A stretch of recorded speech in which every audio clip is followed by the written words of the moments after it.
ਸ਼ਬਾਨਾ ਦੀਆਂ ਇਹ ਗੱਲਾਂ ਮੀਆਂ ਰੌਣਕ-ਉੱਲਾ ਤੇ ਸੁਬਹਾਨ ਦੇ ਦਿਲ ਡਾਢੀਆਂ ਲੱਗੀਆਂ। ਤਕਾਲੀ ਕੋਠੇ ਤੇ ਮੰਜੀ ਚੜ੍ਹਾ ਕੇ ਸ਼ਬਾਨਾ ਜਦੋਂ ਕਨੀਜ਼ ਬੇਗਮ ਕੋਲ ਸੌਂਦੀ ਤੇ ਕਨੀਜ਼ ਬੇਗਮ ਵਿਚਾਰੀ ਦੇ ਪੱਲੇ ਕੁਝ ਨਾ ਪੈਂਦਾ। ਉਹ ਬੁੱਲ੍ਹਾਂ ਤੇ ਉਂਗਲ ਰੱਖ ਕੇ ਸ਼ਬਾਨਾ ਨੂੰ ਵੇਖਦੀ ਰਹਿੰਦੀ। ਇੱਕ ਦਿਨ ਉਹਦੇ ਕੋਲੋਂ ਰਿਹਾ ਨਾ ਗਿਆ ਤੇ ਉਹ ਰੌਣਕ-ਉੱਲਾ ਕੋਲ ਜਾ ਕੇ ਆਖਣ ਲੱਗੀ, ਵੇ ਪੁੱਤੇ, ਤੂੰ ਕਿਹੜੇ ਬਖੇੜੇ 'ਚ ਪੈ ਗਿਆ ਏਂ? ਇਹ ਕੁੜੀ ਕਾਹਦੇ ਲਈ ਘਰ ਰੱਖੀ ਬੈਠਾ ਹੈ? ਇਹ ਕਿਸੇ ਦੀ ਧੀ ਤੇ ਕਿਸੇ ਦੀ ਵਹੁਟੀ ਸਾਡੇ ਘਰ ਕੀ ਪਈ ਕਰਦੀ ਏ? ਬਾਹਰ ਹੁੱਕਾ ਪੀਂਦੇ ਮੀਆਂ ਸੁਬਹਾਨ-ਉੱਲਾ ਨੇ ਗੱਲਾਂ ਸੁਣੀਆਂ ਤੇ ਆਖਣ ਲੱਗਾ, ਇਹ ਕੀ ਆਂਦੀ ਆ ਰੌਣਕਾ? ਇਹ ਤੇਰੀ ਜਾਹਲ ਬੇਬੇ ਮੁੱਕੀ ਮਾਰ ਇਹਦੀਆਂ ਨਾਸਾਂ ਤੇ। ਇਹਨੂੰ ਔਰਤ ਦੇ ਇhtਰਾਮ ਤੇ ਅੱਲਾ ਦੇ ਅਹਿਕਾਮ ਦਾ ਕੁਝ ਪਤਾ ਨਹੀਂ। ਇਹਨੇ ਬਹੁਤੀ ਲੱਤ ਫਸਾਈ ਤੇ ਮੈਂ ਇਹਦੀਆਂ ਟੰਗਾਂ ਤੋੜ ਦੇਣੀਆਂ ਨੇ। ਰੌਣਕ-ਉੱਲਾ ਨੇ ਆਪਣੀ ਮਾਂ ਨੂੰ ਬਾਹਰ ਕੱਢ ਦਿੱਤਾ ਤੇ ਆਪ ਆਉਣ ਵਾਲੇ ਵੇਲੇ ਉੱਤੇ ਕਾਠੀ ਪਾਉਣ ਲੱਗ ਪਿਆ। ਉਧਰੋਂ ਖੁਦਾ ਬਖਸ਼ ਟਪੋ-ਟਪ ਅੰਦਰ ਵੜਿਆ ਤੇ ਆਖਣ ਲੱਗਾ, ਮੀਆਂ ਰੌਣਕ, ਹੁਣ ਤੇ 5 ਦਿਨ ਹੋ ਗਏ ਨੇ ਸ਼ਬਾਨਾ ਨੂੰ ਤਲਾਕ ਦੇ ਕੇ, ਹੁਣ ਫਾਰਗ ਕਿਉਂ ਨਹੀਂ ਪਿਆ ਕਰਦਾ? ਰੌਣਕ-ਉੱਲਾ ਨੇ ਆਖਿਆ, ਚੌਧਰੀ ਜੀ, ਹੁਕਮ ਇਹ ਹੈ ਕਿ ਤਲਾਕ ਦੇਣ ਲਈ ਜਾਂ ਔਰਤ ਦਾ ਕਸੂਰ ਵੇਖਿਆ ਜਾਏ ਜਾਂ ਔਰਤ ਹੀ ਆਪਣੇ ਖਾਵੰਦ ਦੇ ਘਰ ਵਸਣਾ ਨਾ ਚਾਹੇ। ਤੇ ਜੇ ਇਹਨਾਂ ਦੋਹਾਂ ਗੱਲਾਂ 'ਚੋਂ ਇੱਕ ਵੀ ਨਾ ਹੋਵੇ ਤੇ ਦੱਸੋ ਮੈਂ ਕੀ ਕਰਾਂ? ਸ਼ਬਾਨਾ ਤਲਾਕ ਲੈਣ ਤੇ ਰਾਜ਼ੀ ਨਹੀਂ ਪਈ ਹੁੰਦੀ। ਖੁਦਾ ਬਖਸ਼ ਨੂੰ ਰੌਣਕ-ਉੱਲਾ ਦੀ ਅੰਦਰਲੀ ਮੈਲ ਦਾ ਸ਼ੱਕ ਤੇ ਅੱਗੇ ਹੀ ਸੀ, ਪਰ ਅੱਜ ਦੀਆਂ ਗੱਲਾਂ ਸੁਣ ਕੇ ਰੌਣਕ-ਉੱਲਾ ਦੀ ਨੀਅਤ ਦੇ ਸਾਰੇ ਹੀ ਲੀੜੇ ਲੈ ਗਏ। ਖੁਦਾ ਬਖਸ਼ ਨੇ ਉੱਠਣ ਲੱਗਿਆ ਇੰਨਾ ਹੀ ਆਖਿਆ, ਹਲਾ ਬਈ ਮੀਆਂ ਰੌਣਕਾ। ਤੀਜੇ ਦਿਹਾੜੇ ਪੁਲਿਸ ਵਾਲਿਆਂ ਰੌਣਕ-ਉੱਲਾ ਨੂੰ ਥਾਣੇ ਸੱਦ ਕੇ ਖਿੱਚ ਧਰੂ ਕੀਤੀ ਤੇ ਮਾੜਾ ਜਿਹਾ ਜੁੱਤੀ ਪੌਲਾ ਕਰਕੇ ਧਰਾਇਆ। ਪਰ ਰੌਣਕ-ਉੱਲਾ ਜਦੋਂ ਦੂਜੇ ਦਿਹਾੜੇ ਆਪਣੀ ਪੱਗ ਨੂੰ ਅਬਰਕ ਲਵਾ ਕੇ ਤੁਰਲਾ ਸਿੱਧਾ ਕਰਕੇ ਸ਼ੀਸ਼ਾ ਵੇਖ ਰਿਹਾ ਸੀ ਤੇ ਮੀਆਂ ਸੁਬਹਾਨ-ਉੱਲਾ ਪੁੱਛਿਆ, ਰੌਣਕ ਪੁੱਤ, ਕਿੱਧਰ ਦੀ ਤਿਆਰੀ ਕੀਤੀ ਹੈ? ਰੌਣਕ-ਉੱਲਾ ਆਖਿਆ, ਅੱਬਾ ਜੀ, ਤੁਸੀਂ ਤੇ ਸੁਣਿਆ ਹੋਣਾ ਕਿ ਸ਼ਾਇਰ ਆਖਦਾ ਏ, तुंदिए बादे मुखालिफ से न घबरा है उकाब, ये तो चलती हैं तुझे ऊंचा उड़ाने के लिए। ਇਹ ਆਖ ਕੇ ਪਹਿਲਾਂ ਰੌਣਕ-ਉੱਲਾ ਸ਼ਹਿਰ ਦੀ ਜਾਮਾ ਮਸਜਿਦ ਤੇ ਫਿਰ ਚਾਂਦੀ ਸ਼ਾਹ ਦੇ ਦਰਸ ਵੱਲ ਟੁਰ ਪਿਆ।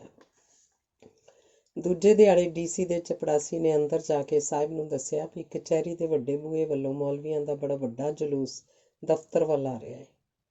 ਇਹ ਸੁਣ ਕੇ ਡੀਸੀ ਦੇ ਥੰਮ ਥਿੜਕ ਗਏ ਤੇ ਉਹ ਜਲੂਸ ਨੂੰ ਜੀ ਆਇਆਂ ਆਖਣ ਲਈ ਆਪ ਬਾਹਰ ਆਇਆ। ਮੀਆਂ ਰੌਣਕ-ਉੱਲਾ ਵੱਡੇ ਵੱਡੇ ਦਬੰਗ ਤੇ ਸਾਹਣ ਮੌਲਵੀਆਂ ਦੀ ਮੋਹਰਲੀ ਪਾਲ 'ਚ ਨਾਅਰੇ ਮਾਰ ਰਿਹਾ ਸੀ, ਇਸਲਾਮ ਦੁਸ਼ਮਣੀ ਬੰਦ ਕਰੋ। ਡੀਸੀ ਸਾਰੇ ਕੰਮ ਬੰਦ ਕਰਕੇ ਮੌਲਵੀਆਂ ਨੂੰ ਆਪਣੇ ਕਮਰੇ 'ਚ ਲੈ ਗਿਆ।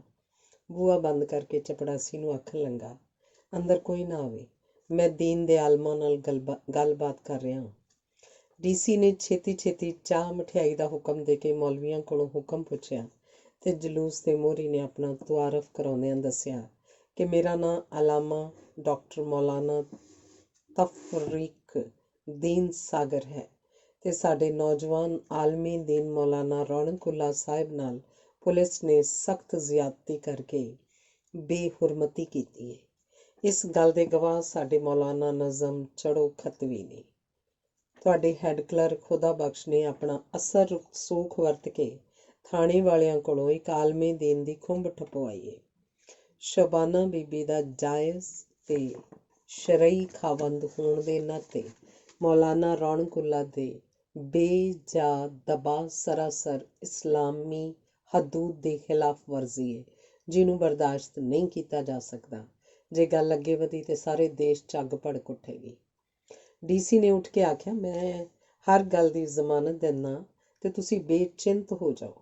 ਗੱਲਬਾਤ ਮੁੱਕੀ, ਚਾਹ ਮਠਿਆਈ ਉੱਡੀ ਤੇ ਅਲਾਮਾ ਤਫਰੀਕ ਦੀਨ ਨੇ ਡੀਸੀ ਨੂੰ ਆਖਿਆ, ਹਜ਼ੂਰ, ਤੁਹਾਡੇ ਤਰਜ਼ੇ ਸਲੂਕ ਦਾ ਸ਼ੁਕਰੀਆ ਤੇ ਇੱਕ ਅਰਜ਼ ਗੁਜ਼ਾਰ ਕਰਾਂਗਾ ਕਿ ਹੁਕਮ ਹੈ ਖੂਬਸੂਰਤ ਲਮਹਿਆਂ ਨੂੰ ਮਹਿਫੂਜ਼ ਕਰ ਲੈਣਾ ਚਾਹੀਦਾ ਹੈ। ਇਹਦੇ ਵਾਸਤੇ ਇੰਨਾ ਕੁ ਕਰੋ ਕਿ ਕਿਸੇ ਪ੍ਰੈਸ ਫੋਟੋਗ੍ਰਾਫਰ ਨੂੰ ਸੱਦ ਕੇ ਆਪਣੇ ਨਾਲ ਸਾਡੀਆਂ ਤਸਵੀਰਾਂ ਉਤਰਵਾ ਕੇ ਸਾਰੀਆਂ ਅਖਬਾਰਾਂ ਵਿੱਚ ਸ਼ਾਇਆ ਕਰਵਾ ਦਿਓ। ਡੀਸੀ ਨੇ ਆਖਿਆ, ਗੱਲ ਹੀ ਕੋਈ ਨਹੀਂ, ਹੁਣ ਹੀ ਲਓ ਜੀ। ਹਰ ਪਾਸਿਓਂ ਆਵਾਜ਼ ਆਈ, ਜਜ਼ਾਕ-ਅੱਲਾ, ਜਜ਼ਾਕ-ਅੱਲਾ। ਫੋਟੋਗ੍ਰਾਫਰ ਤੇ ਪ੍ਰੈਸ ਰਿਪੋਰਟਰ ਆ ਗਏ।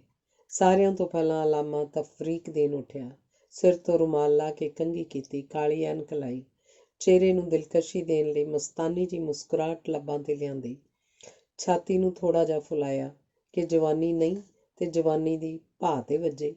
ਡੀਸੀ ਨਾਲ ਹੱਥ ਮਿਲਾਉਂਦਿਆਂ ਫੋਟੋ ਲੈਵਾ ਕੇ ਉਹਨੇ ਥੈਂਕ ਯੂ ਆਖਿਆ ਤੇ ਨਾਲ ਹੀ ਹੁਕਮ ਦਿੱਤਾ ਵੀ ਕੱਲ੍ਹ ਚਾਂਦੀ ਸ਼ਾਹ ਦੇ ਦਰਸ ਵਿੱਚ 10 ਅਖਬਾਰਾਂ ਪਹੁੰਚਾਉਣ ਦਾ ਸਵਾਬ ਵੀ ਜ਼ਰੂਰ ਖੱਟਿਓ।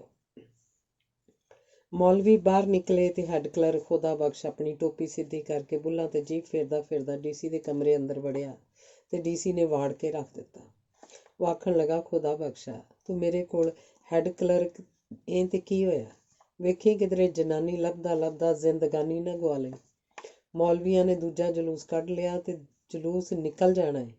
ਤੂੰ ਤੇ ਸ਼ੈ ਹੀ ਕੋਈ ਨਹੀਂ, ਮੇਰੀ ਬਦਲੀ ਵੀ ਅਗਲਿਆਂ ਉਸ ਥਾਂ ਕਰਨੀ ਹੈ ਜਿੱਥੇ ਇੱਲਾਂ ਤਰੋਂਦੀਆਂ ਹੋਈਆਂ। ਭਾਵੇਂ ਕਾਲਾ ਸ਼ਾਹ ਕਾਕੂ ਦਾ ਨਾਂ ਸ਼ਿਕਾਰੀ ਰੱਖ ਕੇ ਜ਼ਿਲ੍ਹੇ ਦਾ ਦਰਜਾ ਨਾ ਦੇਣਾ ਪਵੇ ਤੇ ਤੇਰਾ ਤੇ ਉਂਝ ਹੀ ਉਹਨਾਂ ਰਲਿਆ ਮੁਕਾ ਦੇਣਾ ਹੈ। ਮੇਰੀ ਸਲਾਹ ਮੰਨ ਤੇ ਪਿੰਡ ਦੇ ਪੈਂਚ ਖੜਪੈਂਚ ਇਕੱਠੇ ਕਰਕੇ ਜਨਾਨੀ ਦਾ ਰੱਟਾ ਮੁਕਾ ਲੈ। ਤੈਨੂੰ ਕਿਹਨੇ ਮੱਤ ਦਿੱਤੀ ਸੀ ਵੀ 11 ਕਿੱਲਿਆਂ ਦੀ ਮਾਲਕ ਮੂੰਹ ਮੱਥੇ ਲੱਗਦੀ ਜਨਾਨੀ ਮੌਲਵੀਆਂ ਦੇ ਹੱਥ ਫੜਾ ਦੇ? ਵੇਖ ਲਿਆ ਹੀ ਨਾ ਮੌਲਵੀ ਦਾ ਹੱਥ।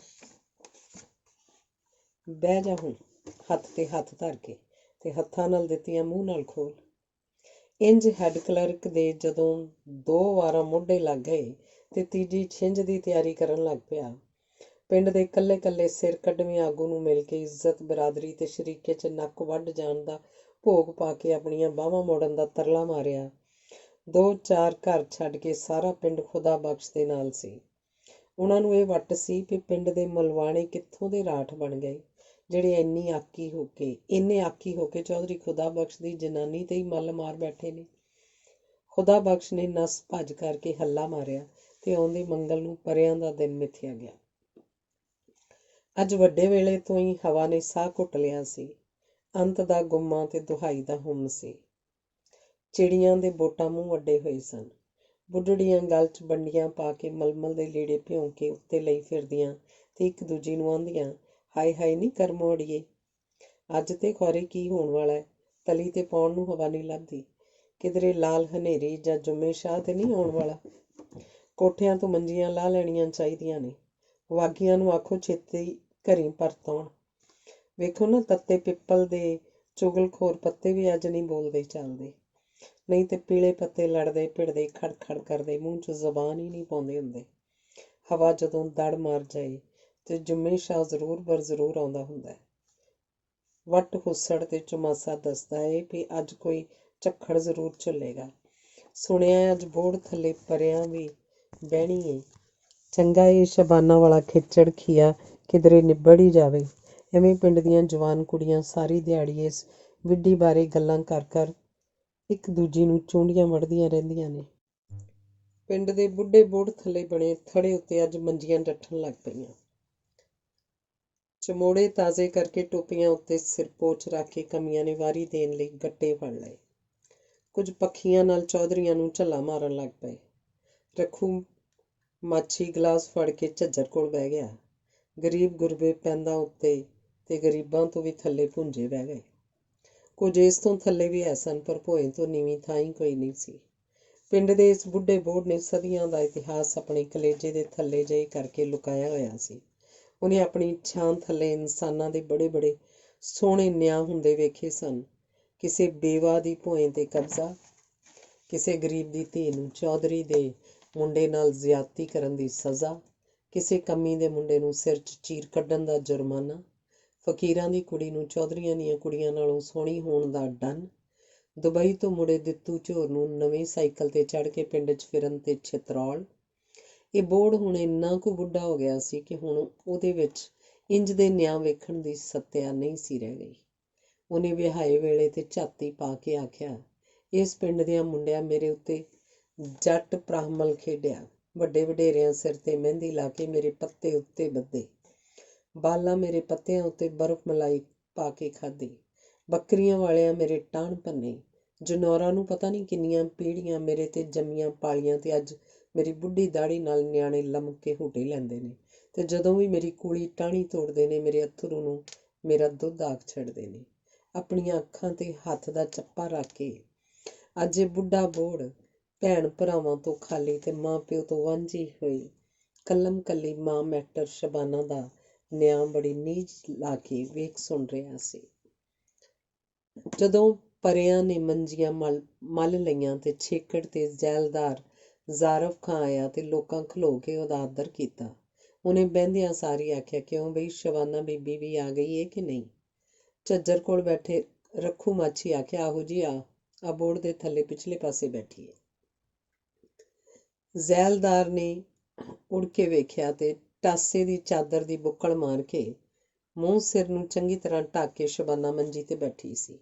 ਉਹਦੀ ਪੈਂਦ ਵਾਲੇ ਪਾਸੇ ਥੜੇ ਉੱਤੇ ਪਾਵੇ ਦੇ ਹੱਥ ਰੱਖ ਕੇ ਨੂਰਾ ਮੁਸੱਲੀ ਲੰਮੀਆਂ ਸੋਚਾਂ 'ਚ ਡੁੱਬਾ ਬੈਠਾ ਸੀ। ਥੋੜਾ ਜਿਹਾ ਪਰੇ ਬੱਕੇ ਗੁੱਜਰ ਦੀ ਹਵੇਲੀ ਦੀ ਕੰਧ ਪਿੱਛੇ ਸਾਰੇ ਪਿੰਡ ਦੀਆਂ ਜਨਾਨੀਆਂ ਖਲੋ ਕੇ ਅੱਜ ਦਾ ਨਿਆਂ ਵੇਖਣ ਆਈਆਂ ਸਨ। ਵਿੱਚੋਂ ਕੋਈ ਪੱਬਾਂ ਤੇ ਖਲੋ ਕੇ ਸਿਰ ਉੱਚਾ ਕਰਕੇ ਪਰਿਆਂ ਨੂੰ ਵੇਖ ਲੈਂਦੀ ਸੀ। ਕਿਸੇ ਨੇ ਵਿੱਚੋਂ ਇਹ ਵੀ ਆਖਿਆ ਸੀ, ਹਾਏ ਹਾਏ ਨੀ, ਰੋ ਰੋ ਕੇ ਵਿਚਾਰੀ ਦੀਆਂ ਅੱਖਾਂ ਰੱਤੀਆਂ ਹੋ ਗਈਆਂ ਨੇ।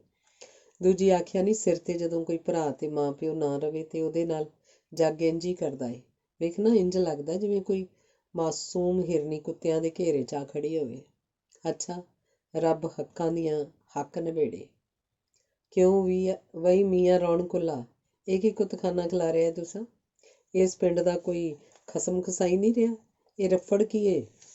ਸ਼ਬਾਨਾ ਬੀਬੀ ਵਾਲਾ। ਜ਼ੈਲਦਾਰ ਜਾਫਰ ਖਾਨ ਨੇ ਰੌਣਕੁੱਲਾ ਵੱਲ ਹੱਥ ਕਰਕੇ ਆਖਿਆ।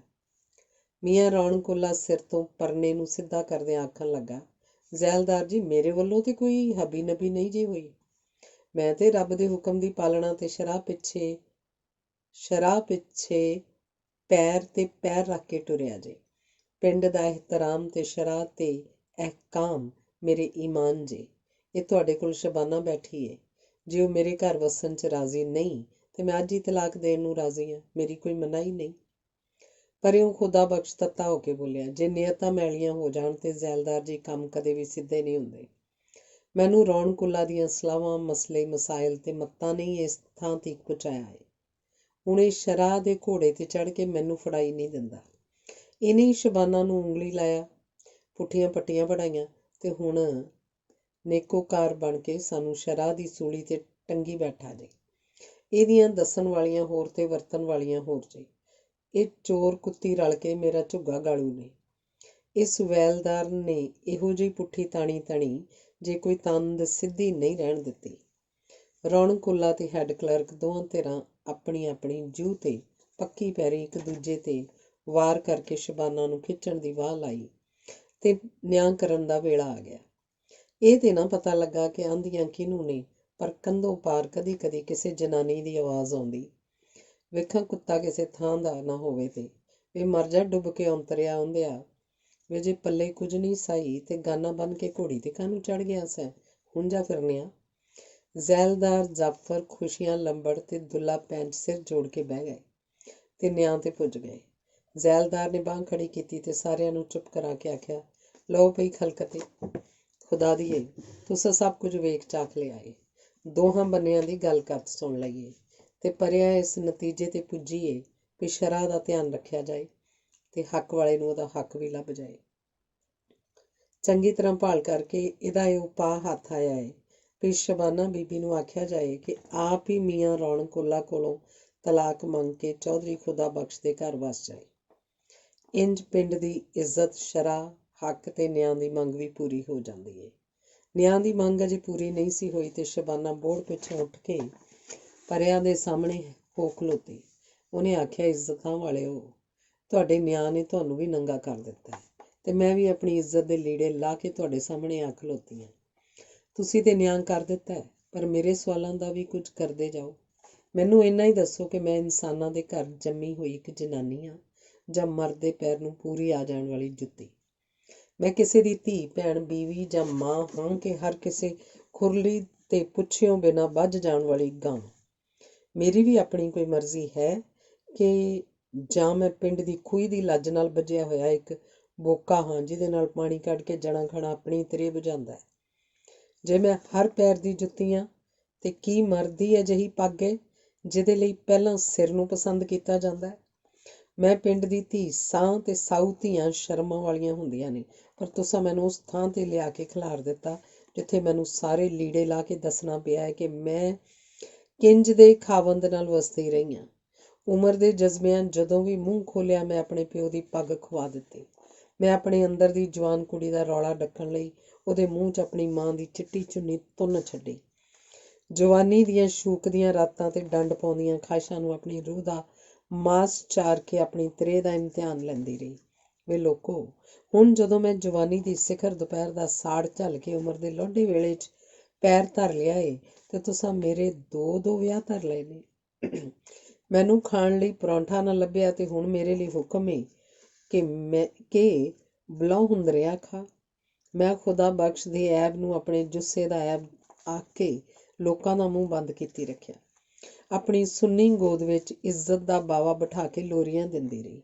ਮੈਂ ਖੁਦਾ ਬਖਸ਼ ਲਈ ਲਿਆਂਦੀ ਹੋਈ ਦਵਾਈ ਲੋਕਾਂ ਨੂੰ ਆਪਣੀ ਦਵਾਈ ਆਖ ਕੇ ਇਹਦੀ ਇੱਜ਼ਤ ਕੱਜਦੀ ਰਹੀ। ਮੈਂ ਹਿਆ ਦਾ ਹੱਥ ਫੜ ਕੇ ਤਲਵਾਰ ਤੇ ਤੁਰਦੀ ਰਹੀ, ਪਰ ਲੋਕੀ ਫਿਰ ਵੀ ਮੇਰੇ ਨਾਲ ਹੱਥ ਕਰ ਗਏ।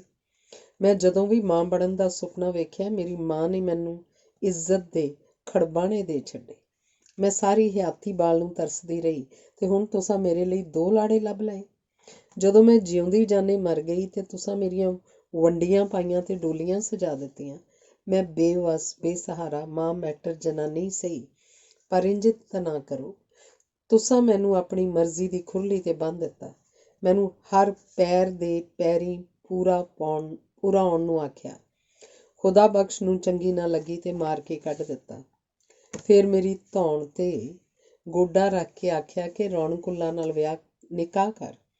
ਅੱਜ ਨਿਆਂ ਹੋਇਆ ਕਿ ਰੌਣਕੁੱਲਾ ਕੋਲੋਂ ਤਲਾਕ ਮੰਗ ਕੇ ਖੁਦਾ ਬਖਸ਼ ਦੇ ਘਰ ਦੀ ਬੌਕਰ ਬਹਾਰੀ ਕਰ। ਮੈਨੂੰ ਇਹੀ ਆਖਿਆ ਗਿਆ ਕਿ ਹਰ ਮੰਜੀ ਉੱਤੇ ਹਰ ਜਿਸਮ ਤੈਨੂੰ ਮਰਦ ਦੀ ਮਰਜ਼ੀ ਨਾਲ ਕਬੂਲਣਾ ਪਏਗਾ। ਤੂੰ ਇੱਕ ਕੁਰੰਗ ਹੈ ਜਿਹਨੂੰ ਜਿਹੜੀ ਮਰਜ਼ੀ ਗਿਰਜ ਤੋੜੇ ਤੇ ਜਿਹੜਾ ਮਰਜ਼ੀ ਕੁੱਤਾ ਖਾਵੇ। ਜਦੋਂ ਵੀ ਕਿਸੇ ਮਰਦ ਦੇ ਹੱਥ ਠਰੇ, ਉਹ ਮੇਰੇ ਚਾਣ ਵੜਿਆ।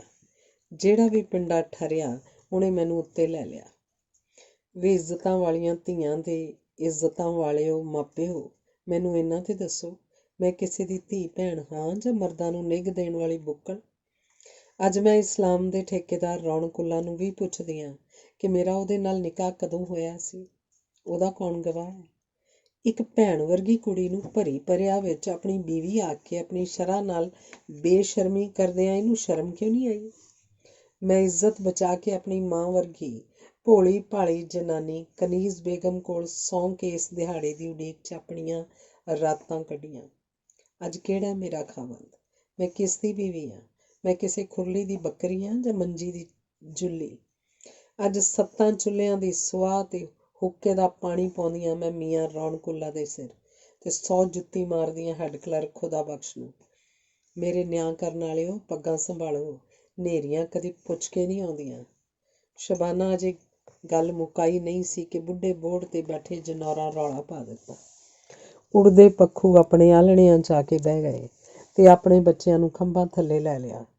ਬੋਹੜ ਦੇ ਪੀਲੇ ਪੱਤੇ ਝੜਨ ਲੱਗ ਪਏ ਤੇ ਹਵਾਵਾਂ 'ਚ ਕੱਖ ਤੀਲੇ ਉੱਡਣ ਨਾਲ ਪਤਾ ਲੱਗ ਗਿਆ ਕਿ ਲਾਲ ਹਨੇਰੀ ਟੁਰ ਪਈ ਏ। ਵਹਿੰਦਿਆਂ ਵਹਿੰਦਿਆਂ ਹਨੇਰਾ ਪੈ ਗਿਆ। ਸ਼ਮਲਿਆਂ ਤੇ ਹੱਥ ਰੱਖ ਕੇ ਪੱਗਾਂ ਸੰਭਾਲਦੇ ਲੰਬੜਦਾਰ ਪੈਂਚ ਦੇ ਜ਼ੈਲਦਾਰ ਘਰਾਂ ਨੂੰ ਉੱਠ ਨੱਸੇ।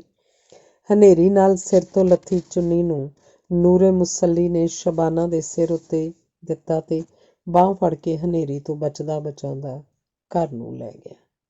ਧੰਨਵਾਦ। ਅਖੀਰਲੀ ਕਹਾਣੀ ਹੈ ਗੂੰਗੀ ਤ੍ਰੇ। ਆਪਣੀ ਉਮਰ ਦੇ ਪਿਛਵਾੜੇ ਜਾ ਕੇ ਯਾਦਾਂ ਦੇ ਢੇਰ ਨੂੰ 32 ਵਰ੍ਹਾ ਅਕਲ ਦੇ ਤੀਲੇ ਨਾਲ ਫੋਲਿਆ ਕਿ ਸ਼ਾਇਦ ਮੈਨੂੰ ਇਸ ਕਹਾਣੀ ਦਾ ਕੋਈ ਨਾਂ ਲੱਭ ਜਾਏ। ਪਰ ਜਿਹੜੀ ਕਹਾਣੀ ਨੇ ਮੈਨੂੰ ਹੀ ਇੱਕ ਬਾਤ ਬਣਾ ਕੇ ਪਾਇਆ ਹੋਵੇ, ਮੈਂ ਉਸ ਬਾਤ ਨੂੰ ਕਿਵੇਂ ਬੁੱਝਾਂ?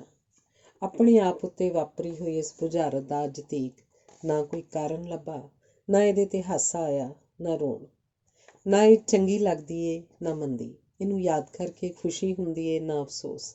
ਨਾ ਇਹਨੂੰ ਯਾਦ ਕਰਨਾ ਚੰਗਾ ਲੱਗਦਾ ਹੈ ਤੇ ਨਾ ਭੁੱਲ ਜਾਣਾ। ਇਹ ਮੇਰੀ ਯਾਦਾਂ ਦੀ ਰੂੜੀ ਦਾ ਉਹ ਢੇਰ ਹੈ ਜਿਹਦੇ ਉੱਤੇ ਕਾਸ਼ਨੀ ਦੇ ਫੁੱਲ ਵੀ ਉੱਗੇ ਹੋਏ ਨੇ ਤੇ ਛੋਟੀਆਂ ਛੋਟੀਆਂ ਕਿੱਕਰਾਂ ਵੀ। ਮੈਂ ਬਹੁਤਾ ਤੋਂ ਬਹੁਤਾ 7 ਕੁ ਵਰ੍ਹਿਆਂ ਦਾ ਹੋਵਾਂਗਾ ਜਦੋਂ ਸਕੀਨਾ 18 ਵਰ੍ਹਿਆਂ ਦੀ ਸੀ। ਇਸ ਗੱਲ ਦਾ ਨਾ ਮੈਨੂੰ ਕੱਲ੍ਹ ਪਤਾ ਸੀ ਤੇ ਨਾ ਅੱਜ ਕਿ ਮੇਰਾ ਸਕੀਨਾ ਨਾਲ ਕਿਹੜਾ ਸੰਬੰਧ ਸੀ। ਇੰਨਾ ਕੁ ਪਤਾ ਹੈ ਕਿ ਉਹਦੇ ਕੋਲ ਕੋਲ ਰਹਿਣਾ, ਉਹਦੇ ਨਾਲ ਨਾਲ ਫਿਰਨਾ ਤੇ ਉਹਨੂੰ ਵੇਖਣਾ ਚੰਗਾ ਲੱਗਦਾ ਸੀ। ਕੂਬੇ ਨਾਲ ਖਿੱਦੂ ਖੂੰਡੀ ਤੇ ਫੇਰੂ ਬਰਵਾਲੇ ਨਾਲ ਕੌਡੀਆਂ ਖੇਡਣ ਦਾ ਐਡਾ ਸਵਾਦ ਨਹੀਂ ਸੀ ਆਉਂਦਾ ਜਿੰਨਾ ਸਕੀਨਾ ਚੌਲ ਛੱਟੇ ਤੇ ਮੈਂ ਕੋਲ ਬਹਿ ਕੇ ਵੰਡ ਕੱਢਾਂ। ਉਹ ਰੋਟੀਆਂ ਪਕਾਏ ਤੇ ਮੈਂ ਚੁੱਲ੍ਹੇ 'ਚ ਅੱਗ ਡਾਵਾਂ।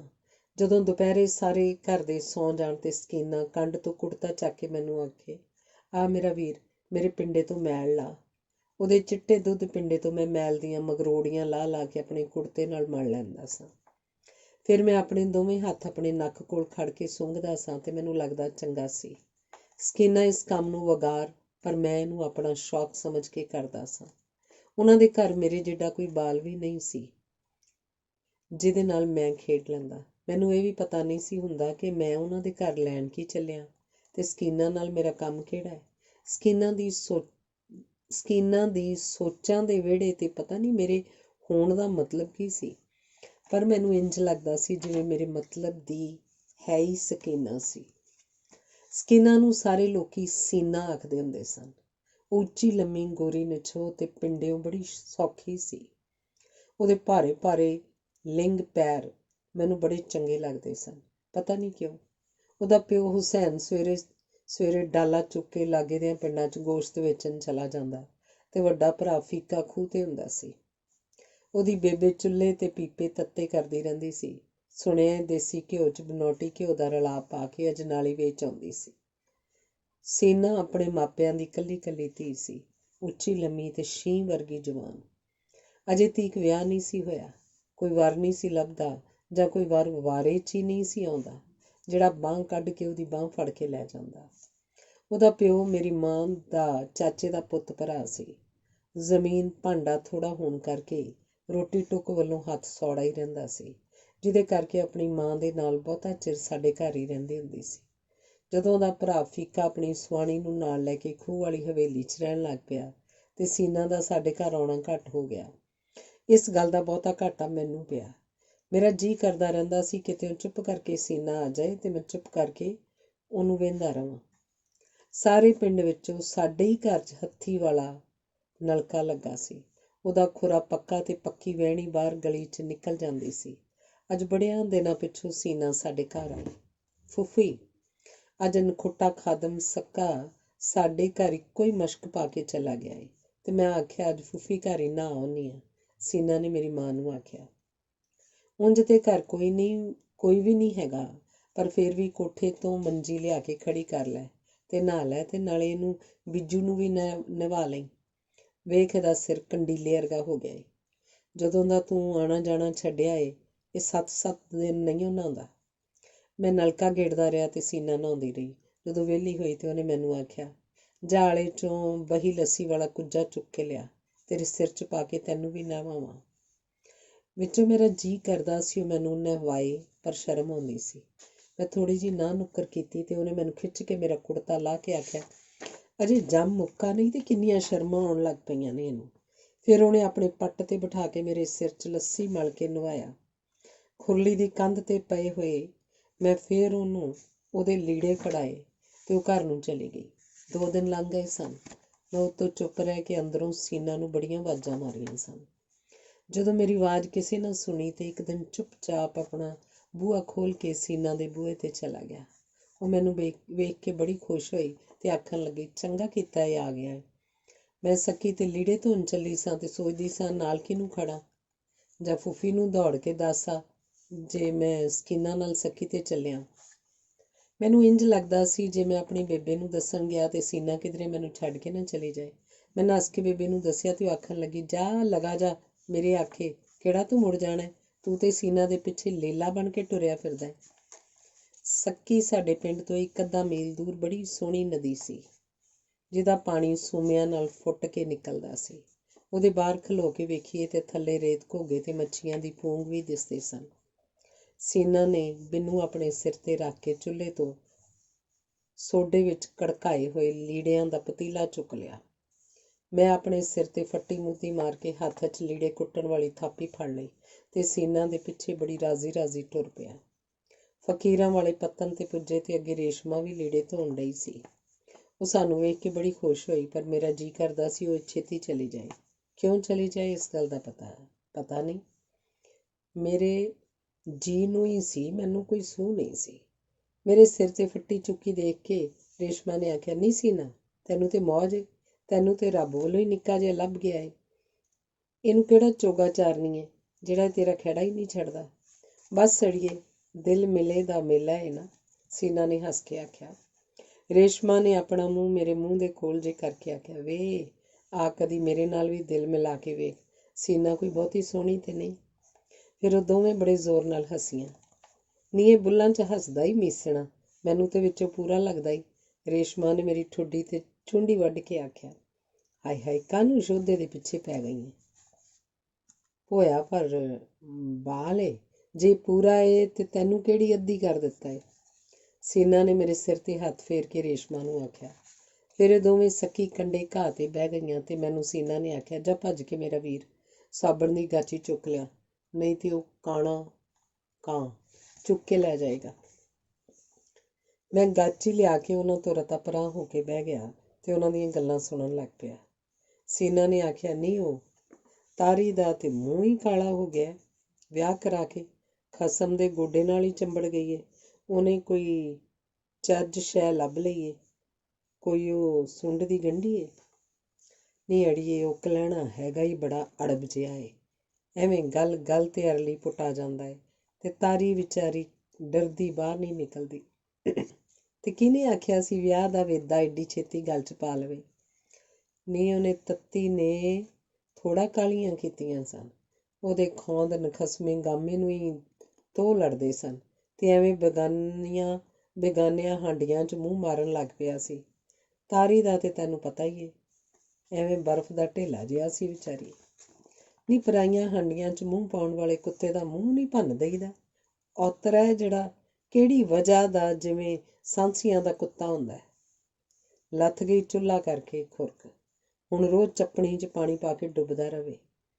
ਤੂੰ ਤਾਰੀ ਨੂੰ ਆਖੀ ਭੈੜੀਏ ਕਿਤੇ ਮਿਲ ਤੇ ਜਾਵੇ, ਤੇ ਨਾਲੇ ਉਹ ਗਾਮਾ ਆਵਾ ਯਾੜ ਕਾਹਨੂੰ ਉਹਦੇ ਨਾਲ ਐਵੇਂ ਖੈਬੜਦਾ ਏ? ਕਾਹਤੇ ਅਰਲੀ ਪੁਟਾ ਕੇ ਜੂਲੇ 'ਚੋਂ ਬਾਹਰ ਹੋ ਜਾਂਦਾ ਏ?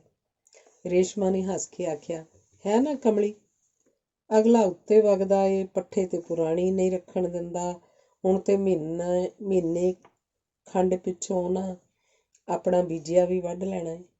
ਹਾਂ ਹਾਏ, ਤੁਹਾਡੇ ਰੱਖੇ ਜਾਣ, ਏਡੀ ਛੇਤੀ ਵਿਆਹੀਆਂ ਹੋ ਕੇ ਵਾਢੀਆਂ ਵੀ ਪੈ ਗਈਆਂ। ਸਵਾਦ ਹੋਇਆ ਨਾ ਵਾਹੀ ਦਾ, ਸਕੀਨਾ ਨੇ ਬੁੱਲਾਂ ਤੇ ਉਂਗਲੀ ਰੱਖ ਕੇ ਆਖਿਆ। ਫਿਰ ਰੇਸ਼ਮਾ ਤੇ ਸੀਨਾ ਦੋਹਾਂ ਨੇ ਮੇਰੇ ਵੱਲ ਵੇਖਿਆ ਤੇ ਮੈਂ ਸਿਰ ਨੀਵਾਂ ਕਰਕੇ ਆਪਣੇ ਨਹੁੰ 'ਚੋਂ ਮੈਲ ਕੱਢਣ ਲੱਗ ਪਿਆ। ਹਾਏ ਹਾਏ, ਤਾਰੀ ਨਿੱਕੀ ਜਿਹੀ ਉਮਰ ਵਿੱਚ ਹੀ ਪੈ ਗਈ ਸਿਆਪਿਆਂ 'ਚ, ਉਹ ਤੇ ਬੜੀ ਸੱਤਿਆ ਵਾਲੀ ਨਿਆਈ ਦੀ ਜ਼ਮੀਨ ਨਿਕਲੀ ਆ, ਸਕੀਨਾ ਨੇ ਹੱਸ ਕੇ ਆਖਿਆ। ਰੇਸ਼ਮਾ ਆਖਣ ਲੱਗੀ, ਪਤਾ ਨਹੀਂ ਭੋਏ ਦੀ ਸੱਤਿਆ ਵਾਲੀ ਸੀ ਜਾਂ ਵੜਕਾ ਹੀ ਧਨੀ ਦਾ ਸੀ। ਫਿਰ ਹਾਸੇ ਦੀਆਂ ਘੁੰਗਰੀਆਂ ਬੜਾ ਹੀ ਚਿਰ ਵੱਜਦੀਆਂ ਰਹੀਆਂ। ਚੰਗਾ ਛੱਡਣੀ, ਹੁਣ ਤੂੰ ਆਪਣੀ ਸੁਣਾ, ਸੀਨਾ ਨੇ ਆਖਿਆ। ਸੁਣਿਆ ਏ ਤੇਰਾ ਪੇਜਾ ਦੁਬਈ ਨੂੰ ਉੱਡਣ ਲੱਗਾ ਏ। ਵਿਆਹ ਕਰਾ ਕੇ ਜਾਂਦਾ ਤੇ ਚੰਗਾ ਸੀ, ਤੂੰ ਪਿੱਛੋਂ ਜਹਾਜ਼ਾਂ ਨੂੰ ਗਾਲਾਂ ਕੱਢਦੀ ਰਹੇਂਗੀ। ਰੇਸ਼ਮਾ ਨੇ ਨੱਕ ਚੜ੍ਹਾ ਕੇ ਆਖਿਆ, ਮੇਰੀ ਜੁੱਤੀ ਨੂੰ 7 ਚੁੱਲ੍ਹਿਆਂ ਦੀ ਸਵਾਹ ਤੇ ਹੁੱਕੇ ਦਾ ਪਾਣੀ ਪੇਜੇ ਦੇ ਸਿਰ 'ਚ ਜਾਵੇ ਜਿੱਥੇ ਮਰਜ਼ੀ। ਸੀਨਾ ਨੇ ਉਹਦੀ ਹਿੱਕ ਤੇ ਚੁੰਡੀ ਵੱਢੀ ਤੇ ਆਖਿਆ, ਹਾਏ ਹਾਏ ਨੀ ਰਾਹਕਾਰੇ, ਜਿਸ ਤਰ੍ਹਾਂ ਸਾਨੂੰ ਪਤਾ ਹੀ ਨਹੀਂ, ਕਿੱਡੀ ਪੋਪਲਾ ਮਣ ਬਹਿੰਦੀ ਏ, ਜਿਵੇਂ ਕੰਨ 'ਚ ਬੁਰਕੀ ਪਾਉਂਦੀ ਏ। ਸਿੱਧਾ ਹੀ ਕਿਉਂ ਨਹੀਂ ਆਖਦੀ, ਅਸਾਂ ਢੱਕੀ 'ਚ ਬਹਿ ਕੇ ਸਲਾਹ ਕੀਤੀ ਏ ਵੀ ਵਿਆਹ ਉਦੋਂ ਹੀ ਕਰਾਵਾਂਗੇ ਜਦੋਂ ਖੁਸ਼ਬੋਈ ਵਾਲੀਆਂ ਸ਼ੀਸ਼ੀਆਂ, ਟਾਸੇ ਦੇ ਲੀੜੇ ਤੇ ਰੇਡੀਓ ਘਰ ਹੋਏਗਾ। ਨਹੀਂ ਜਾ ਨਹੀਂ ਪਰਾਂ, ਮਗਰੋਂ ਲੈ ਜੁੱਤੀ ਮਾਰਨੀ ਆ ਮੈਂ ਇਹਨਾਂ ਸ਼ੈਵਾਂ ਦੇ ਸਿਰ 'ਚ ਤੇ ਮਵਾਤਾ ਲਾਉਣੀ ਆ ਮੈਂ ਵਿਆਹ ਨੂੰ। ਇਹ ਉੱਦਾਂ ਤੈਨੂੰ ਹੀ ਬਲਦੀਆਂ ਹੋਣਗੀਆਂ। ਇਹ ਆਖ ਕੇ ਰੇਸ਼ਮਾ ਉੱਠਣ ਲੱਗੀ ਤੇ ਸੀਨਾ ਨੇ ਆਖਿਆ, ਚੱਲ ਜਾ, ਤੇਰੇ ਅੰਦਰ ਕਸਤੂਰੀ ਹੁੱਲੇ ਮਾਰਦੀ ਏ ਤੇ ਗਿੰਦੜ ਸਿੰਘੀ ਧੁਖਦੀ ਏ, ਉੱਤੋਂ ਤੈਨੂੰ ਸ਼ੈਵਾਂ ਚੰਗੀਆਂ ਨਹੀਂ ਲੱਗਦੀਆਂ।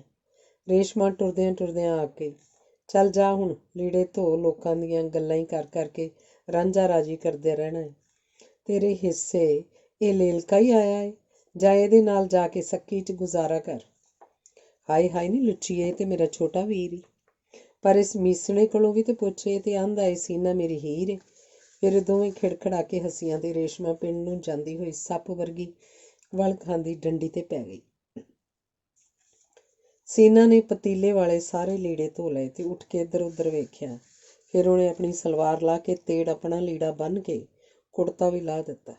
ਦੋਹਾਂ ਨੂੰ ਧੋ ਕੇ ਮੈਨੂੰ ਸੁੱਕਣੇ ਪਾਉਣ ਘੱਲਿਆ ਤੇ ਮੈਂ ਪਾ ਕੇ ਛੇਤੀ ਨਾਲ ਮੁੜ ਆਇਆ। ਸੀਨਾ ਨੇ ਮੈਨੂੰ ਆਖਿਆ ਕਿ ਬੰਨੇ 'ਤੇ ਖਲੋ ਕੇ ਕਿਸੇ ਆਉਂਦੇ ਜਾਂਦੇ ਆਦਮੀ ਦਾ ਧਿਆਨ ਰੱਖੀ, ਮੈਂ ਵੀ ਤਾਰੀ ਲਾ ਲਵਾਂ। ਮੈਂ ਉੱਚੀ ਥਾਂ 'ਤੇ ਖਲੋ ਕੇ ਕਿਸੇ ਆਉਣ ਜਾਣ ਵਾਲੇ ਦਾ ਧਿਆਨ ਤੇ ਥੋੜ੍ਹਾ ਹੀ ਰੱਖਿਆ। ਬਹੁਤਾ ਧਿਆਨ ਸੀਨਾ 'ਤੇ ਹੀ ਰਿਹਾ। ਇੱਕ ਵਾਰਾਂ ਸੀਨਾ ਨੇ ਦਬਕਾ ਵੀ ਮਾਰਿਆ ਤੇ ਆਖਿਆ, ਵੇ ਡੱਕਰਿਆ, ਤੈਨੂੰ ਆਖਿਆ ਸੀ ਕਿਸੇ ਆਉਣ ਜਾਣ ਵਾਲੇ ਦਾ ਧਿਆਨ ਰੱਖੀ, ਤੂੰ ਹੋਰ ਹੀ ਪਾਸੇ ਡੇਲੇ ਅੱਡ ਕੇ ਖਲੋਤਾ ਹੈ, ਸ਼ੁਦਾਈ ਜਿਹਾ ਨਾ ਹੋਵੇ ਤੇ। ਮੈਨੂੰ ਡਰ ਵੀ ਆਇਆ ਤੇ ਸ਼ਰਮ ਵੀ, ਕਿਉਂ ਜੇ ਮੈਨੂੰ ਪਤਾ ਸੀ ਮੇਰਾ ਧਿਆਨ ਕਿੱਥੇ ਸੀ। ਮੈਨੂੰ ਆਪਣੇ ਆਪ ਦੇ ਧਿਆਨ ਤੋਂ ਵੇਲ ਹੀ ਨਹੀਂ ਸੀ ਮਿਲੀ, ਦਿਸਦਾ ਹੀ ਕੁਝ ਨਹੀਂ ਸੀ। ਮੈਂ ਧਿਆਨ ਤੇ ਬੜਾ ਰੱਖਿਆ, ਪਰ ਧਿਆਨ ਸੀਨਾ 'ਤੇ ਹੀ ਰਿਹਾ। ਜਦੋਂ ਉਹਨੇ ਆਪਣੇ ਮੂੰਹ ਸਿਰ 'ਤੇ ਸਾਬਣ ਦੀ ਟੋਪੀ ਪਾ ਲਈ ਤੇ ਉਦੋਂ ਖੁੱਲ੍ਹ ਡੁੱਲ ਕੇ ਮੈਂ ਉਹਦਾ ਧਿਆਨ ਰੱਖਿਆ। ਉਹ ਪਾਣੀ 'ਚੋਂ ਅਖੀਰਲੀ ਚੁੱਭੀ ਲਾ ਕੇ ਨੁੱਚੜਦੇ ਵਾਲਾਂ ਨਾਲ ਆਪਣੇ ਬਾਹਾਂ ਨਾਲ ਆਪਣੇ ਆਪ ਨੂੰ ਢੱਕ ਕੇ ਨੀਵੀਂ ਹੋ ਕੇ ਬਾਹਰ ਨਿਕਲੀ ਤੇ ਮੈਨੂੰ ਆਖਿਆ, ਜਾ ਦੌੜ ਕੇ ਮੇਰੇ ਲੀੜੇ ਚੁੱਕ ਲਿਆ। ਲੀੜੇ ਅਜੇ ਗਿੱਲੇ ਸਨ, ਪਰ ਪਾਉਣੇ ਤੇ ਉਹੀ ਸਨ। ਉਹਨੇ ਗਿੱਲੇ ਨਹੀਂ, ਜਦੋਂ ਗਿੱਲੇ ਹੀ ਲੀੜੇ ਪਾ ਲਏ ਤੇ ਸੁੱਕਣ ਤੀਕ ਮੈਨੂੰ ਬਗੈਰ ਲੀੜਿਆਂ ਤੋਂ ਹੀ ਦਿਸਦੀ ਰਹੀ। ਇੱਕ ਵਾਰ ਉਹਨੇ ਮੈਨੂੰ ਅੱਖਾਂ ਨਾਲ ਦਬਕਾ ਵੀ ਮਾਰਿਆ ਤੇ ਮੈਂ ਨੀਵਾਂ ਹੋ ਕੇ ਆਪਣੇ ਗੋਡੇ 'ਤੇ ਖੁਰਕਣ ਲੱਗ ਪਿਆ। ਸਾਰੇ ਕੰਮ ਮੁਕਾ ਕੇ ਪਤੀਲਾ ਰੇਤ ਨਾਲ ਮਾਂਜ ਲਿਆ।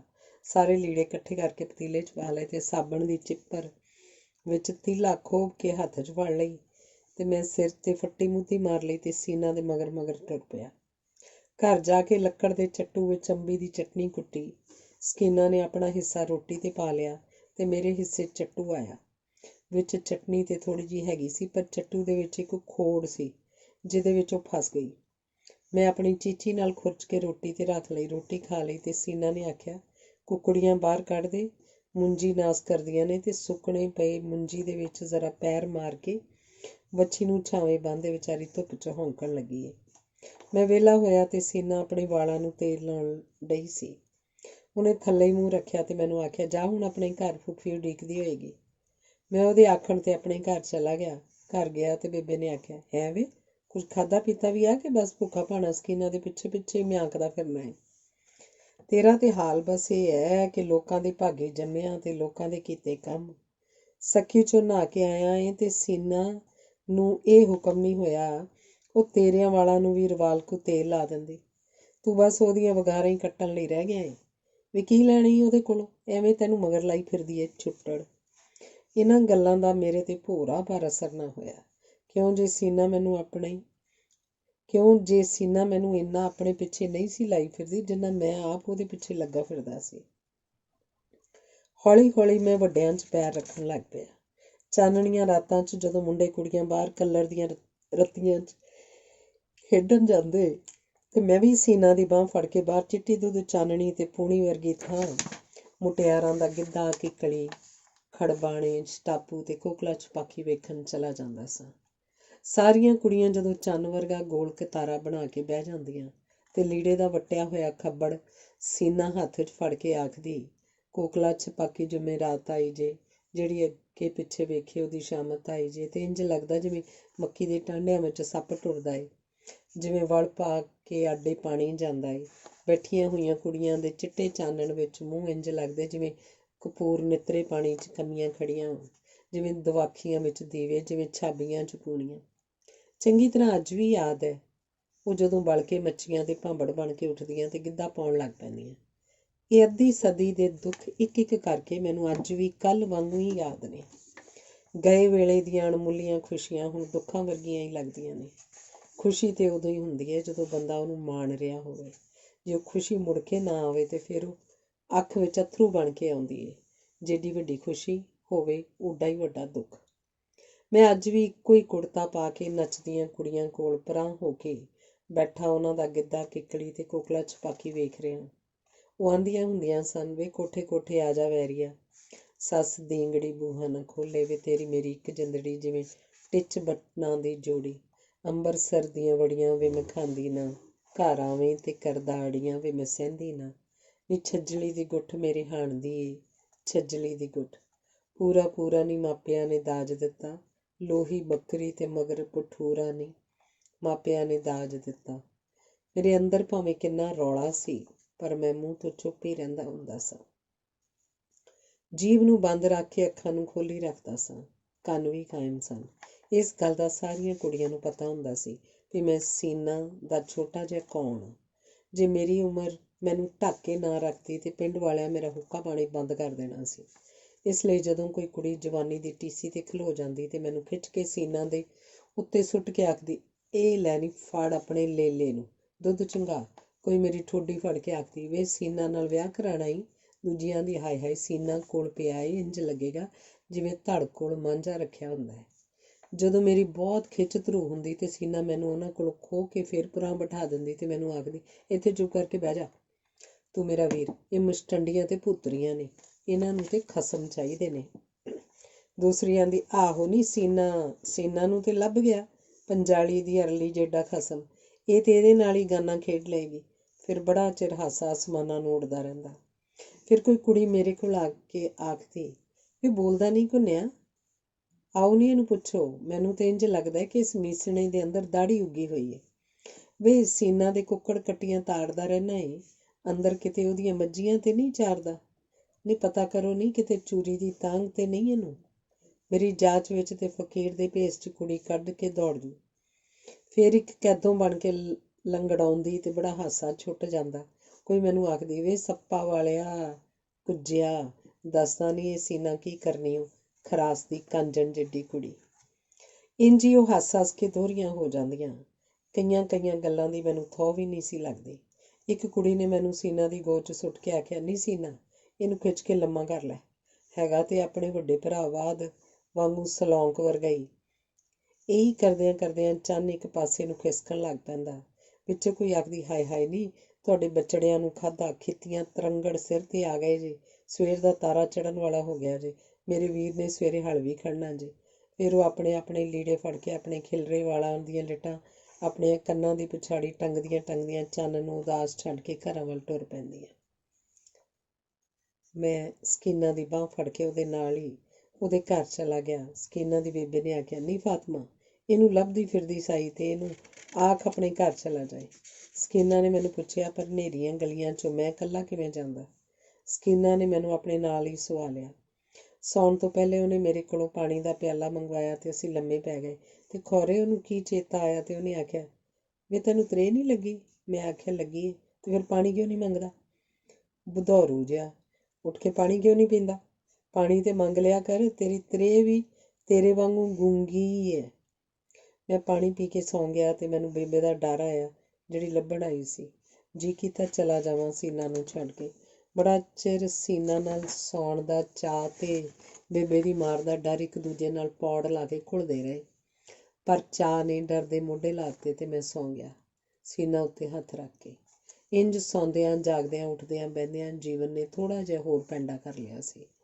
ਪੈਂਡੇ ਕਰਦਿਆਂ ਰਾਹਾਂ ਵਿੱਚ ਨਵੇਂ ਪਹੇ ਤੇ ਡੰਡੀਆਂ ਵੀ ਆਉਂਦੀਆਂ ਜਾਂਦੀਆਂ ਰਹਿੰਦੀਆਂ ਨੇ। ਹਰ ਨਵਾਂ ਰਾਹ ਕਿਸੇ ਨਵੇਂ ਬੂਹੇ ਤੇ ਜਾ ਕੇ ਮੁੱਕਦਾ ਏ। ਅੱਜ ਧੁੱਪਾਂ ਚੜ੍ਹ ਕੇ ਬੜੀ ਦੂਰ ਆ ਗਈਆਂ ਸਨ। ਲੋਕੀ ਕੰਮਾਂ ਕਾਜਾਂ ਤੋਂ ਨਿਕਲ ਗਏ ਸਨ, ਪਰ ਮੈਂ ਪਤਾ ਨਹੀਂ ਕਿਉਂ ਬੇਖਬਰ ਸੱਸੀ ਵਾਂਗੂ ਅੱਜ ਇੰਨਾ ਚਿਰ ਸੁੱਤਾ ਹੀ ਰਿਹਾ ਸਾਂ। ਬੇਬੇ ਨੇ ਮੇਰੇ ਮੂੰਹ ਤੋਂ ਲੀੜਾ ਲਾਇਆ ਤੇ ਆਖਿਆ, ਤੇ ਉੱਤੋਂ ਸਿਖਰ ਦੁਪਹਿਰ ਸਿਰ ਤੇ ਆ ਗਈ ਓ, ਅੱਜ ਸੁੱਤਾ ਹੀ ਰਹਿਣਾ ਏ। ਉੱਠ ਮੂੰਹ ਤੇ ਛੱਟਾ ਮਾਰ ਤੇ ਜੇ ਮੇਰੇ ਨਾਲ ਜਾਣਾ ਹੀ ਤੇ ਤਿਆਰ ਹੋ ਜਾ, ਮੈਂ ਸੀਨਾ ਕੇ ਘਰ ਚੱਲੀ। ਮੈਂ ਹੱਥ ਗਿੱਲੇ ਕਰਕੇ ਮੂੰਹ ਤੇ ਫੇਰੇ ਤੇ ਤਿਆਰ ਹੋ ਗਿਆ। ਜਦੋਂ ਮੈਂ ਤੇ ਬੇਬੇ ਸਕੀਨਾ ਦੇ ਘਰ ਪੁੱਜੇ ਤੇ ਵੇਖਿਆ ਵਿਹੜੇ 'ਚ ਧਰੇਕ ਥੱਲੇ ਡੱਠੀ ਮੰਜੀ ਉੱਤੇ ਚਿੱਟੇ ਲੀੜੇ ਪਾ ਦੋ ਜਨਾਨੀਆਂ ਤੇ ਇੱਕ ਮਰਦ ਬੈਠਾ ਹੁੱਕਾ ਪੀ ਰਿਹਾ ਸੀ। ਉਹਨਾਂ ਦੇ ਕੋਲ ਇੱਕ ਬੁਝੱਕੜੀ ਸ਼ਾਮਾਂ ਵਾਲਾ ਖੂਨ ਤੇ 2 ਪੋਨੇ ਗੰਨੇ ਰੱਖੇ ਸਨ। ਸੀਨਾ ਦੀ ਮਾਂ ਚੁੱਲ੍ਹੇ ਤੇ ਮੰਜੀਆਂ ਦਾ ਬੰਗਲਾ ਬਣਾ ਕੇ ਛਾਂ ਕੀਤੀ ਬੈਠੀ ਪਰਾਂਠੇ ਪਕਾਉਣ ਲੱਗੀ ਸੀ। ਮੈਂ ਜਾ ਕੇ ਪ੍ਰਾਹੁਣਿਆਂ ਦੀ ਮੰਜੀ ਪੈਂਦਾ ਉੱਤੇ ਬਹਿ ਗਿਆ ਤੇ ਪੋਨੇ ਗੰਨੇ ਉੱਤੇ ਹੱਥ ਫੇਰਨ ਲੱਗ ਪਿਆ। ਸੀਨਾ ਆਪਣੇ ਅੰਦਰੋਂ ਹੱਥ 'ਚ ਚਾਬੀ ਫੜ ਕੇ ਨਿਕਲੀ ਤੇ ਉਹ ਮੈਨੂੰ ਉਪਰੀ ਲੱਗੀ। ਉਹਦੇ ਗਲ ਫੁੱਲਾਂ ਦਾ ਨਵਾਂ ਨਕੋਰ ਕੁੜਤਾ ਸੀ, ਜਿਹਦੇ ਵਿੱਚ ਉਹਦੀਆਂ ਢਾਕਾਂ ਦਾ ਥੋੜ੍ਹਾ ਹਿੱਸਾ ਨੰਗਾ ਸੀ। ਥੱਲੇ ਉਹਨੇ ਸੂਸੀ ਦੀ ਸਲਵਾਰ ਪਾਈ ਸੀ, ਜਿਹਦੇ ਸਾਰੇ ਵਲ ਅੱਗੇ ਕੀਤੇ ਹੋਏ ਸਨ। ਸਲਵਾਰ ਦੇ ਪਹੁੰਚੇ ਅੱਗੋਂ ਉਹਦੇ ਪੈਰਾਂ ਦੇ ਅੰਗੂਠਿਆਂ ਤੋੜੇ ਗਏ ਹੋਏ ਸਨ। ਉਹਨੇ ਆਪਣੀ ਚੁੰਨੀ ਨਾਲ ਆਪਣੇ ਆਪ ਨੂੰ ਇੰਝ ਕੱਜਿਆ ਸੀ ਜਿਵੇਂ ਉਹ ਮਾਖਿਓਂ ਲਾਹੁਣ ਚੱਲੀ ਹੋਵੇ। ਘਰ 'ਚ 3 ਬਗਾਨੇ ਬੰਦਿਆਂ ਨਾਲ ਆਉਣ ਨਾਲ ਮੈਨੂੰ ਉਹ ਸਾਰਾ ਘਰ ਹੀ ਬਗਾਨਾ ਜਿਹਾ ਲੱਗਦਾ ਸੀ। ਜਦੋਂ ਸਾਰੇ ਰੋਟੀ ਖਾਣ ਲੱਗ ਪਏ ਤੇ ਮੈਨੂੰ ਪੋਨੇ ਗੰਨੇ ਦੀਆਂ 2 ਗੁੱਲੀਆਂ ਭੰਨ ਕੇ ਸੀਨਾ ਦੀ ਬੇਬੇ ਨੇ ਫੜਾ ਦਿੱਤੀਆਂ। ਉਹ ਗੱਲਾਂ ਕਰਨ ਲੱਗ ਪਏ ਤੇ ਮੈਂ ਗੰਨਾ ਚੂਪਦਾ ਰਿਹਾ। ਗੰਨਾ ਮੁੱਕਾ ਤੇ ਮੈਂ ਗੱਲਾਂ ਦੀ ਗਹੁ ਕੀਤੀ। ਇੱਕ ਜਨਾਨੀ ਨੇ ਆਖਿਆ, ਨਹੀਂ ਛੱਡ ਬੇਗਮ ਬੀਬੀ, ਕਿਹੜੇ ਰਫੜਾਂ 'ਚ ਪੈਂਦੀ ਫਿਰਨੀ ਹੈ। ਨਾ ਅਸੀਂ ਬਹੁਤੀਆਂ ਟੂੰਬਾਂ ਬਣਾ ਕੇ ਜਿੱਚ ਹੁੰਦੇ ਹਾਂ ਅਤੇ ਨਾ ਤੂੰ ਬਹੁਤਾ ਲੀੜਾ ਬਣਾ ਕੇ ਆਪਣੀ ਜਾਨ ਨੂੰ ਸੂਲੀ 'ਤੇ ਟੰਗ। ਇਹ 2-4 ਰਜਾਈਆਂ, 4 ਖੇਸ, 1 ਪਰਾਤ, 6 ਥਾਲੀਆਂ, 2-4 ਕੌਲ ਤੇ 1 ਪਤੀਲਾ ਬੜੇ ਨੇ। ਇੱਕ ਮੰਜਾ ਮੈਂ ਦੇ ਦਿਆਂਗੀ। ਅੱਗੋਂ ਚੇਤਰ ਦੇ ਰਸ ਮਸਛੇ ਦਿਨ ਆਉਣ ਵਾਲੇ ਨੇ, ਤੂੰ ਸਾਨੂੰ ਦਿਨ ਦੇ ਦੇ। ਵੇਖਣਾ ਭੈਣਾ, ਭੈਣਾਂ ਵਿੱਚ ਕਿਹੜਾ ਲੈਣ ਦੇਣ ਤੇ ਤੇਰ ਮੇਰ। ਸੀਨਾ ਸਾਡੀ ਵੀ ਧੀ ਏ, ਮਾਂ ਕੀ ਤੇ ਮਾਸੀ ਕੀ। ਬਸ ਛੱਡ ਹੁਣ, ਐਵੇਂ ਕੁੜਕੁੜ ਨਾ ਕਰੀ। ਹੁਸੈਨ ਨੂੰ ਮੈਂ ਆਪੇ ਮਨਾ ਲਾਂਗੀ। ਚੇਤਰ ਦੀ 7 ਤਰੀਕ ਬੁੱਧਵਾਰ ਏ ਤੇ ਅਸੀਂ ਜੰਝ ਲੈ ਕੇ ਆ ਜਾਵਾਂਗੇ। ਅੱਲਾ ਅੱਲਾ ਤੇ ਖੈਰ ਸੱਲਾ। ਫਿਰ ਬੁਝੱਕੜੀ ਖੋਲ੍ਹੀ ਤੇ ਗਿਰੀ ਦਾ ਖੋਪਾ ਸੀਨਾ ਦੇ ਹੱਥ ਫੜਾਇਆ। ਸੀਨਾ ਦੀ ਮਾਂ ਦੇ ਸਿਰ ਤੇ ਲਾਲ ਚੁੰਨੀ ਪਾਈ, 1 ਛੁਹਾਰਿਆਂ ਦਾ ਹਾਰ ਮੇਰੀ ਬੇਬੇ ਦੇ ਗਲ ਪਾਇਆ, 1 ਲੱਡੂ ਮੈਨੂੰ ਵੀ ਜੁੜਿਆ। ਮੇਰੀ ਬੇਬੇ ਨੇ ਮੁਬਾਰਕਾਂ ਦਿੱਤੀਆਂ ਤੇ ਪ੍ਰਾਹੁਣੇ ਗੜਕਣ ਲੱਗ ਪਏ। ਸਕੀਨਾ ਚੁੱਪਚਾਪ ਕੰਮ 'ਚ ਰੁੱਝ ਗਈ ਸੀ। ਉਹਦਾ ਤੁਰਨਾ ਫਿਰਨਾ ਮੈਨੂੰ ਓਪਰਾ ਜਿਹਾ ਲੱਗਦਾ ਸੀ। ਉਹ ਜਦੋਂ ਵੀ ਪ੍ਰਾਹੁਣਿਆਂ ਦੇ ਕੋਲੋਂ ਦੀ ਲੰਘਦੀ ਤੇ ਪਤਾ ਨਹੀਂ ਕਿਉਂ ਪਿੱਛੋਂ ਆਪਣੇ ਕੁੜਤੇ ਦੀ ਨੁੱਕਰ ਨੂੰ ਹੋਰ ਥੱਲੇ ਖਿੱਚਦੀ। ਪ੍ਰਾਹੁਣੇ ਚਲੇ ਗਏ ਤੇ ਘਰ 'ਚੋਂ ਦਰੇਵਾਂ ਜਿਹਾ ਆ ਗਿਆ। ਮੈਨੂੰ ਵੀ ਪਤਾ ਲੱਗ ਗਿਆ ਜੇ ਉਹ 2 ਜਨਾਨੀਆਂ ਸਕੀਨਾ ਦੀਆਂ ਮਾਸੀਆਂ ਸਨ ਤੇ ਬੰਦਾ ਮਾਸੜ। ਇਹ ਪਤਾ ਨਾ ਲੱਗਾ ਜੇ ਚਿਰ ਕਿੰਨਾ ਰਹਿ ਗਿਆ ਏ, ਪਰ ਇਹ ਸੂਹ ਲੱਗ ਗਈ ਸੀ ਵੀ ਚੇਤਰ ਦੀ 7 ਤਰੀਕ ਦੀ ਗੱਲ ਸੀ। ਢੋਲਕੀ, ਮਹਿੰਦੀ ਤੇ ਗੀਤਾਂ ਦੀ ਗੱਲ ਮੇਰੀ ਉਮਰ ਲਈ ਖੁਸ਼ੀਆਂ, ਲੁੱਡੀਆਂ ਤੇ ਚਾਵਾਂ ਦੀ ਗੱਲ ਸੀ। ਪਰ ਪਤਾ ਨਹੀਂ ਮੇਰੀ ਉਮਰ ਨੂੰ ਕਿਹੜੇ ਜ਼ਮਾਨੇ ਦੀ ਅੱਗ ਨਜ਼ਰ ਲੱਗ ਗਈ। ਮੇਰੇ ਬਚਪਨੇ ਵਿੱਚ ਤੇ ਪਤਾ ਨਹੀਂ ਕਿਹੜਾ ਬਾਬਾ ਵਸਦਾ ਸੀ। ਮੇਰੇ ਹਾਸਿਆਂ ਨੂੰ ਕਿਹੜੇ ਅੱਥਰੂ ਰੋੜ ਕੇ ਲੈ ਗਏ ਸਨ। ਮੇਰੀ ਤੇ ਤ੍ਰੇ ਨੇ ਵੀ ਕਦੇ ਪਾਣੀ ਨਹੀਂ ਸੀ ਮੰਗਿਆ। ਇਸ ਚੇਤਰ ਦੀ 7 ਨੇ ਮੇਰੇ ਚਿੱਤ ਉੱਤੇ ਕੋਈ ਸੱਟ ਜਿਹੀ ਲਾ ਦਿੱਤੀ। ਇਹ ਮੈਨੂੰ ਅੱਜ ਵੀ ਪਤਾ ਨਹੀਂ ਇਹ ਸਾਰਾ ਕੁਝ ਕੀ ਤੇ ਕਿਉਂ ਸੀ, ਪਰ ਇਹ ਤੇ ਮੈਨੂੰ ਪਤਾ ਹੀ ਸੀ ਕਿ ਜੇ ਕਿਸੇ ਕੁੜੀ ਦਾ ਵਿਆਹ ਹੋ ਜਾਏ ਤਾਂ ਉਹ ਮਾਂ ਪਿਓ ਦੇ ਗਲ ਲੱਗ ਕੇ ਰੋਂਦੀ ਹੋਈ ਵਿਛੜ ਜਾਂਦੀ ਹੈ।